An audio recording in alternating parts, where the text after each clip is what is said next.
आपके अपने YouTube channel प्रतिज्ञा जॉब एकेडमी पर स्वागत है। दोस्तों, आज हम लोग देखने वाले हैं झारखंड के राज व्यवस्था यानी पॉलिटी हम लोग देखने वाले हैं झारखंड का।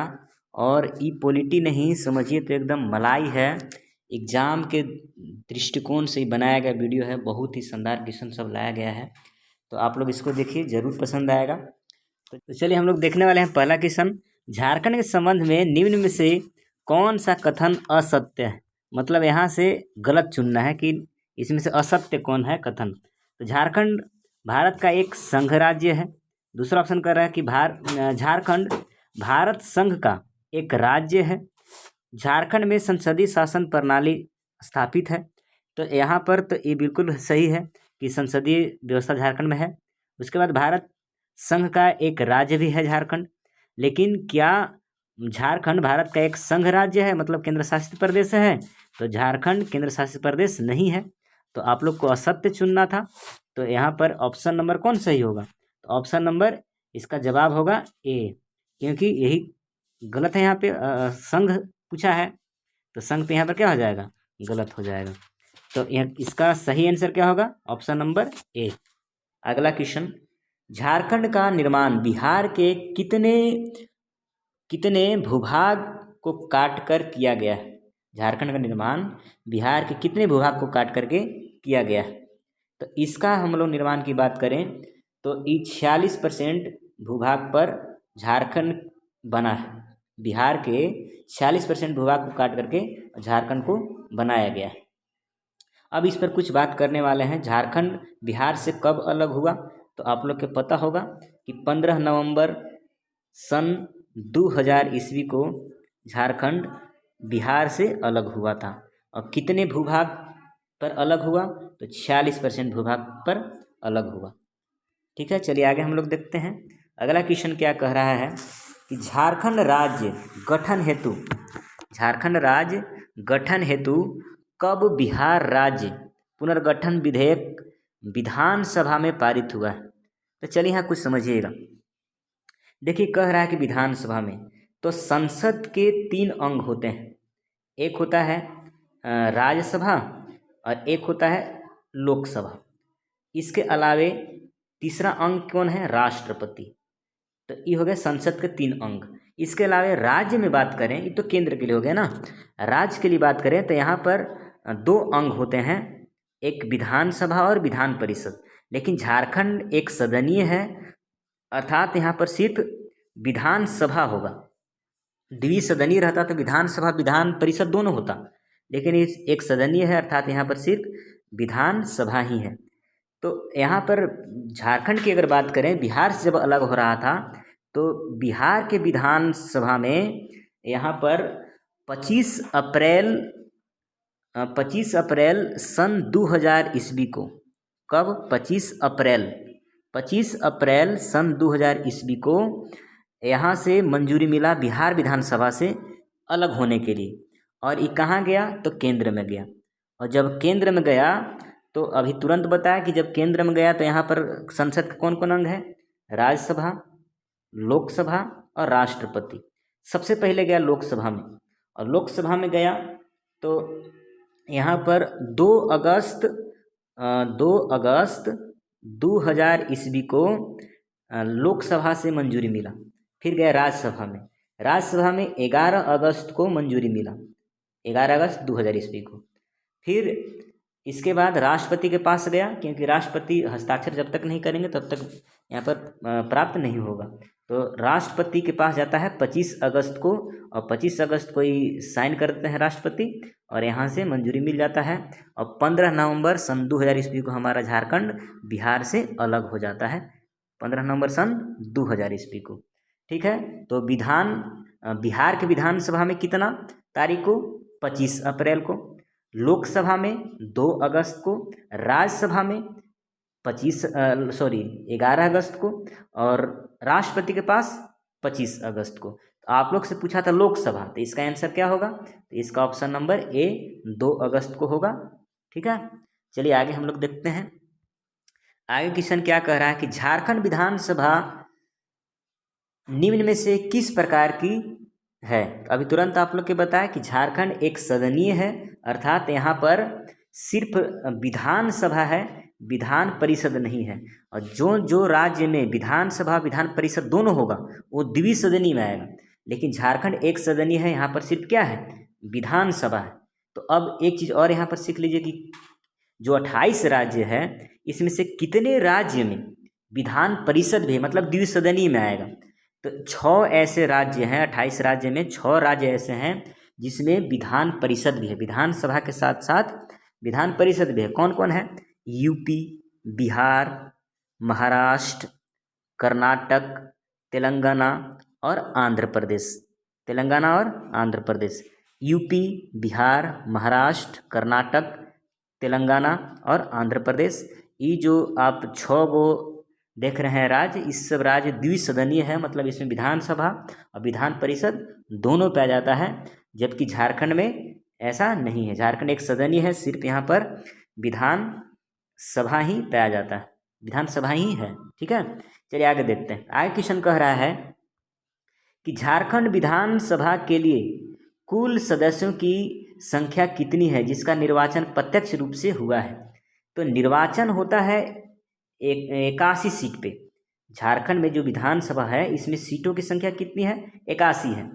लेकिन यहाँ पर एक मनोनीत भी होता था जिसका एंग्लो इंडियन को यहाँ पर मनोनीत किया जाता था, लेकिन अभी फिलहाल में इसको हटा दिया गया है। 104वें संविधान संशोधन 2019 के द्वारा इसको हटा दिया गया है। जितने भी राज्य हैं सबके विधान सभा से एंग्लो इंडियन जो मनोनीत होते थे उस सबको हटा दिया गया है। अब एंग्लो इंडियन के यहाँ पर कोई काम नहीं बचा है। तो हम लोग में विधानसभा में सीटों की संख्या कितनी होगी? 81। ठीक है, तो इतना आप लोग समझ गए होंगे। आगे हम लोग क्वेश्चन देखते हैं। नेक्स्ट क्वेश्चन क्या कह रहा है? झारखंड विधानसभा की कुल सीटों में कितने सीटें अनुसूचित जाति के लिए? तो यहाँ पर समझिएगा, अनुसूचित जाति के लिए यानी आप लोग से एससी का सीट पूछा है, तो हम लोग सबका सीट यहाँ देख लेते हैं। यहाँ पर अगर बात करें तो जनरल का सीट है 44। इसके बाद बात करें एससी का सीट है 9। एसटी का सीट कितना है? तो एसटी का सीट है 28। और एक होता था एंग्लो इंडियन जिसको भी वर्तमान में हटा दिया गया है। तो अभी इसको जोड़िएगा तो टोटल आपको कितना सीट आएगा? तो 81 सीट आएगा। तो अभी वर्तमान में विधानसभा में कितने सीट हैं? 81 सीट है। ठीक है, ये समझ गए। तो आप लोग से क्या पूछा है? अनुसूचित जाति पूछा है, मतलब एससी पूछा है। तो एससी में कितने सीट होंगे? तो एससी में 9 सीट होंगे और ये आपका परम सत्य बी हो जाएगा इसका आंसर। चलिए आगे देखते हैं क्वेश्चन। आगे अगला क्वेश्चन क्या कहता है? कह रहा है कि झारखंड विधानसभा की कुल सदस्य संख्या कितनी है? देखिए, कुल सदस्य संख्या पूछ रहा है कि टोटल कितना होगा। तो पहले 82 था, निर्वाचित 81 और एक मनोनीत 82 होता था। लेकिन अब तो इसको हटा दिया, तो हटा दिया गया है, तो अब कुल सदस्य कितने होंगे? 81 ही रहेंगे। एंग्लो इंडियन के यहाँ पर हटा दिया है एक को, तो अब अभी कितने सीट होंगे? 81 सीट होंगे। तो कुल सदस्य संख्या कितना होगा? 81। ऑप्शन नंबर सी इसका सही जवाब होगा।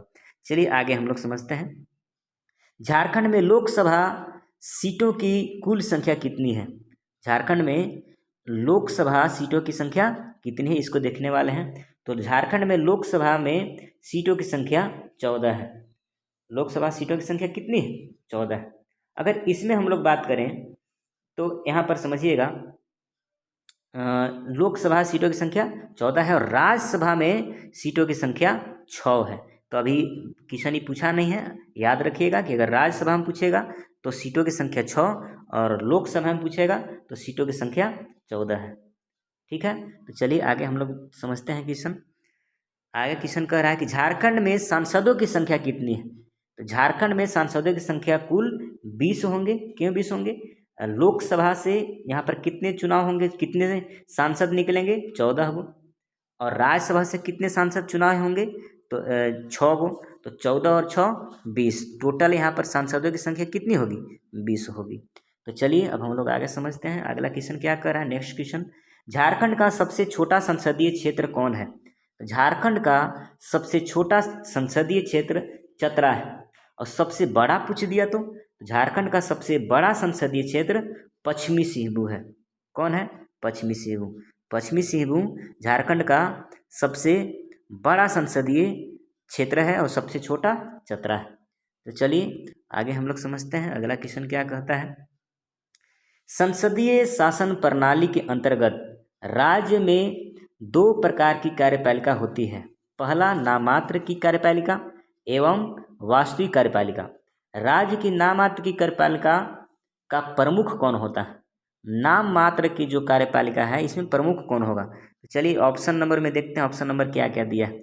देखिए यहाँ पे तो यहाँ पर है मुख्यमंत्री, राज्यपाल, राष्ट्रपति और राज्य का मुख्य सचिव। तो यहाँ पर देखिए नाम मात्र के जो होंगे वो रहेंगे राज्यपाल, और जो कार्यकारी जो काम करेंगे कार्यवाहक के रूप में वो कार्यकारी के रूप में कौन रहेंगे? मुख्यमंत्री। यानी यहाँ पर मेन होते हैं मुख्यमंत्री और नाम मात्र के होते हैं राज्यपाल। तो यहाँ पर अब किशन क्या कह रहा था कि नाम मात्र की कार्यपालिका का प्रमुख कौन होगा?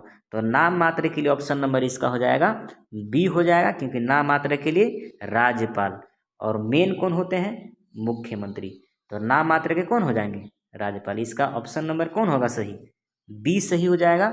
ऑप्शन नंबर बी इसका करेक्ट जवाब होगा, राज्यपाल होगा। चलिए हम लोग आगे समझते हैं क्वेश्चन क्या कह रहा है। राज्य की कार्यपालिका का संवैधानिक प्रमुख निम्न में से कौन होता है? देखिए संवैधानिक प्रमुख बोला है तो राज्य का संवैधानिक प्रमुख बोला है, तो इसका आंसर कौन होगा? तो इसका आंसर होगा बी। संवैधानिक प्रमुख कौन होता है? संवैधानिक प्रमुख बोला है, कार्यपालिका का संवैधानिक प्रमुख, तो ये राज्यपाल होता है। संवैधानिक प्रमुख कौन होगा? राज्यपाल होगा। तो इतना आप लोग समझ गए होंगे। चलिए आगे हम लोग देखते हैं अगला क्वेश्चन क्या कह रहा है। आगे का क्वेश्चन कह रहा है कि राज्य का प्रशासन किसके नाम पर चलता है? राज्य का प्रशासन किसके नाम पर चलता है? तो राज्य का प्रशासन की अगर नाम की बात करें तो ये राज्यपाल के नाम पर चलता है। पूरा के पूरा सिग्नेचर और जितना भी चीज़ें होंगी सब राज्यपाल के द्वारा चलेगा, राज्यपाल करेंगे। लेकिन काम मुख्य कौन करते हैं? तो मुख्यमंत्री। लेकिन यहाँ पर बोल रहा था किसके नाम पर चलेगा? तो राज्यपाल। ऑप्शन नंबर कौन सा सही होगा? बी सही होगा इसका। तो चलिए हम लोग आगे समझते हैं क्वेश्चन क्या कह रहा है। राज्य का राज्यपाल किसके प्रति उत्तरदायी होता है? राज्य का राज्यपाल किसके प्रति उत्तरदायी होता है? तो यहाँ पर समझिएगा राज्य का जो राज्यपाल होते हैं, राज्य का राज्यपाल वो राष्ट्रपति के प्रसाद पर्यंत होते हैं। जब भी राष्ट्रपति राज्यपाल को चाहेंगे तो यहाँ से वहाँ चेंज कर सकते हैं, जब भी चाहेंगे तो हटा भी सकते हैं। तो इसका ऑप्शन नंबर कौन सही होगा? ऑप्शन नंबर सी सही होगा। राष्ट्रपति ही राज्यपाल जो है राष्ट्रपति के प्रति उत्तरदायी। कोई न्यायालय, कोई मुख्यमंत्री, कोई राज्यपाल यहाँ पर आंसर नहीं होगा। यहाँ पर इसका आंसर क्या होगा? राष्ट्रपति। राष्ट्रपति के प्रसाद पर्यंत ही होते हैं, मतलब राष्ट्रपति जब चाहेंगे तब इनको हटा सकते हैं या बना सकते हैं। तो राज्यपाल किसके प्रति उत्तरदायी होंगे? राष्ट्रपति के। ऑप्शन नंबर सी सही होगा। चलिए आगे हम लोग समझते हैं क्वेश्चन नंबर 15। क्वेश्चन नंबर 15 कह रहा है कि राज्य का मुख्यमंत्री निम्नलिखित में से किसके प्रति उत्तरदायी होते हैं? तो राज्य का मुख्यमंत्री जो होंगे किसके प्रति उत्तरदायी होंगे? तो राज्य का मुख्यमंत्री मंत्री परिषद के प्रति उत्तरदायी होते हैं। सामूहिक रूप से मंत्री परिषद के प्रति उत्तरदायी होते हैं और व्यक्तिगत रूप से राज्यपाल के प्रति उत्तरदायी होते हैं। तो यहाँ पर थोड़ा सा मिस है क्वेश्चन में, लेकिन कोई दिक्कत वाली बात नहीं है। यहाँ पर क्वेश्चन यही कह रहा है कि किसके प्रति उत्तरदायी होगा? तो मंत्री परिषद। अगर यहाँ पर इन लोग विधान सभा में मंत्री परिषद के प्रति ही तो उत्तरदायी होगा मुख्यमंत्री। अगर वोट कम होगा तो इनका सरकार गिर जाएगा। तो किसके प्रति उत्तरदायी हो रहे हैं? मंत्री परिषद के प्रति। तो ऑप्शन नंबर इसका क्या हो जाएगा? बी सही हो जाएगा। चलिए आगे क्वेश्चन समझते हैं। राज्यपाल पद पर नियुक्ति किए जाने वाले व्यक्ति के योग्यता के संबंध में कौन सा कथन सत्य है? सत्य कथन चुनना है, यानी सही कथन चुनना है।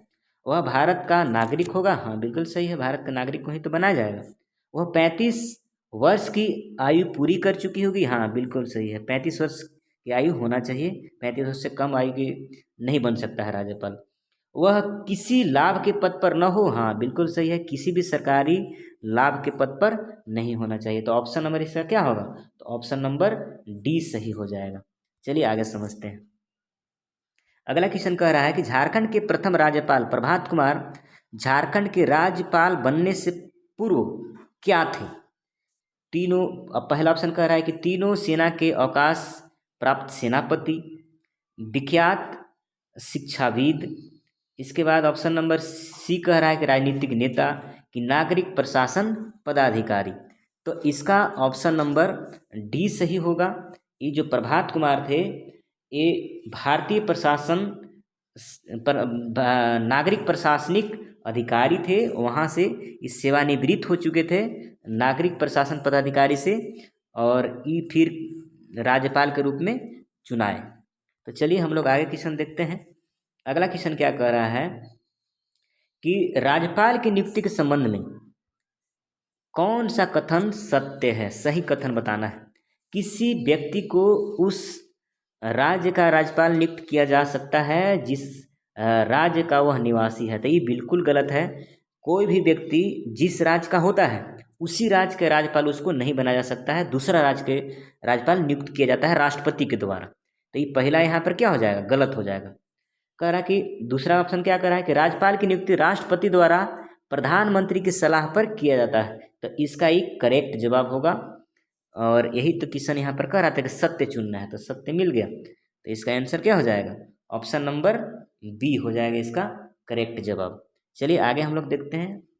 अगला क्वेश्चन क्या कह रहा है कि राज्यपाल के कार्यकाल के संबंध में निम्नलिखित में से कौन सा कथन सत्य है? सत्य कथन चुनना है। तो राज्यपाल का कार्यकाल सामान्यतः 5 वर्ष का होता है। दूसरा कह रहा है कि राष्ट्रपति राज्यपाल को किसी भी समय पद मुक्त कर सकती है। ये भी बिल्कुल सही है। राज्यपाल स्वयं भी चाहे तो राष्ट्रपति को अपना त्याग पत्र देकर अपना पद छोड़ सकता है। तो इसका बिल्कुल करेक्ट जवाब विपरीत सभी होगा। सामान्यतः 5 साल के लिए होता है, लेकिन राष्ट्रपति चाहे तो इसका कार्यकाल बढ़ा भी सकता है, क्योंकि जो राष्ट्रपति के प्रति उत्तरदायी कौन होते हैं? राज्यपाल। तो राष्ट्रपति चाहे तो 5 साल से अधिक भी रख सकते हैं, 5 साल में अधिकतर 5 साल रखते हैं, इसलिए सामान्यतः यहाँ पर लिख दिया है 5 साल। और राष्ट्रपति के प्रति उत्तरदायी होते हैं, राष्ट्रपति इनको चुनते हैं। किससे सलाह लेकर चुनेंगे? तो ये प्रधानमंत्री से सलाह लेकर के राज्यपाल के चुनाया जाता है। और सी नंबर ऑप्शन कह रहा है कि अपना त्याग पत्र किसको देंगे? तो राज्यपाल अपना त्याग पत्र राष्ट्रपति को देकर के अपना पद भी छोड़ सकते हैं। तो उपर्युक्त सभी सही है इसका। चलिए अगला क्वेश्चन देखते हैं। राज्यपाल के शपथ ग्रहण के संबंध में निम्नलिखित में से कौन सा कथन असत्य है? अब की बार आपको गलत चुनना है, असत्य चुनना है। राज्यपाल को संबंधित राज्य के उच्च न्यायालय का मुख्य न्यायाधीश शपथ ग्रहण करवाता है। और झारखंड के, तो बिल्कुल सही है, झारखंड के प्रथम राज्यपाल प्रभात कुमार को पद एवं गोपनीयता की शपथ न्यायाधीश विनोद कुमार गुप्ता दिलाए थे। तो ये बिल्कुल सही है। क्यों सही है? क्योंकि राज्यपाल प्रथम बने हैं और मुख्य न्यायाधीश ही दिलाते हैं। वो प्रथम मुख्य न्यायाधीश हम लोग को विनोद कुमार गुप्ता थे, तो यही तो इनको दिलाएंगे। तो ये दोनों करेक्ट जवाब है। लेकिन झारखंड के शपथ ग्रहण के लिए उस राज्य के मुख्य न्यायाधीश को सुप्रीम कोर्ट के मुख्य न्यायाधीश से अनुमति लेनी पड़ेगी। तो ई इसका गलत जवाब हो जाएगा, ऑप्शन नंबर सी। क्योंकि आप लोग को गलत ही चुनना था, तो गलत जवाब कौन हो जाएगा इसका? Option number C. ये मुख्य न्यायाधीश, सुप्रीम कोर्ट के मुख्य न्यायाधीश से कोई अनुमति लेने की जरूरत नहीं है। ये राज्य के मुख्य न्यायाधीश शपथ दिला सकते हैं बिना अनुमति के। तो बात समझ गए होंगे। तो दोस्तों अब पार्ट 1 था, और ऐसे ही शानदार वीडियो के लिए लाइक और सब्सक्राइब कीजिए और शेयर करिए, क्योंकि अब पार्ट 2 में हम और ख़तरनाक वीडियो लेकर के आएंगे जो डायरेक्ट एग्जाम में हिट करेगा। तो आज इतना ही रहेगा। जय हिंद।